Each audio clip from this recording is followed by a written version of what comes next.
অনেক প্রাইভেটের বাসের চালক ভাইরা চাপ দেয়, তখন আমরা মজা করে বলি যে ভাই উস্তাদ চাপ দিয়েন না, মহিলা মহিলা পাইলট এখানে আছে, এরকম করে আর কি মজা করি।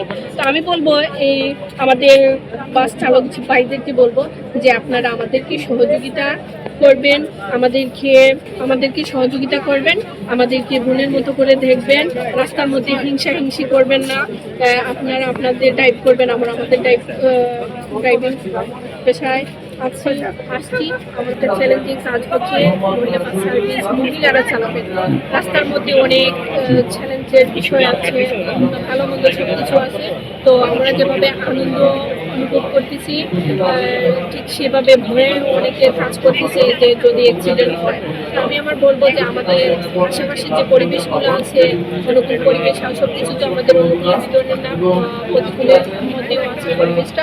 লোডশেডিং কিংবা ঘরের বাইরের তীব্র গরমে ওয়ালটন রিচার্জেবল ফ্যান থাকলে থাকবে শুধু বাতাস আর বাতাস।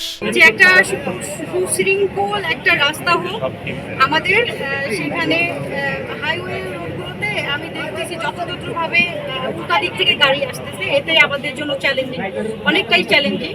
তো আমরা সেই ক্ষেত্রে বলবো যে এই আইনগুলো আমরা যদি মেনে চলি বা সবাই মেনে চলে তো আমাদের জন্য খুব ভালো হবে। এবং রাস্তায় গাড়ি পার্কিং করে রাখা, গাড়ি পার্কিং যে একটা বিষয়, সেটা হচ্ছে ওইটা আর কি কমিয়ে নিয়ে আসলে আমার মনে হয় খুব ভালো একটা নিরাপদ একটা মেয়েরাই ব্যবহার করতে পারে। এটা আলাদা একটা মেয়েদের জন্য অনেক পাওয়ারফুল একটা ব্যাপার যে আমাদের জন্য আলাদা একটা বাস তাড়াতাড়ি এটা বাস্তবায়ন করবেন, এটা আমরা কখনোই ভাবতে পারিনি, কিন্তু উনি কথা রেখেছেন সেটা খুব দ্রুতর সাথে।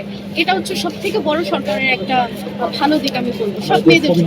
আগের ড্রাইভারদের সাথে মেয়েদের একটা কথা কাটাকাটি হতো বা একটা অনেক ঝামেলাগুলো হতো, সেটা আর এখন হবে না। কারণ আমি যখন একটা মেয়ে, আমি আরেকটা মেয়ের কষ্টটা বুঝবো, তখন গিয়ে হবে যে এই ঝামেলাগুলো আর হবে না, আমি তার উপর আরো আস্থা রাখতে পারবো। আমি তাকে আমার কোনো সমস্যা হলে আমি তাকে বলতে পারবো যে আমাকে এখানে নামিয়ে দেন, আমার এই সমস্যা। অনেক সময় মেয়েদের অনেক সমস্যা হয়, কিন্তু ড্রাইভাররা সেটা বুঝান না। তিনি ছেলেদের মতো করে মেয়েদেরকে ট্রিট করেন, এখানে নেমে যান, আর নামাতে পারবো না, এখানে নামতে হবে, এমনকি চলন্ত অবস্থায় নামিয়ে দেয়। এই ব্যাপারগুলো মেয়ে আরেকটা মেয়েকে হয়তো করবে না।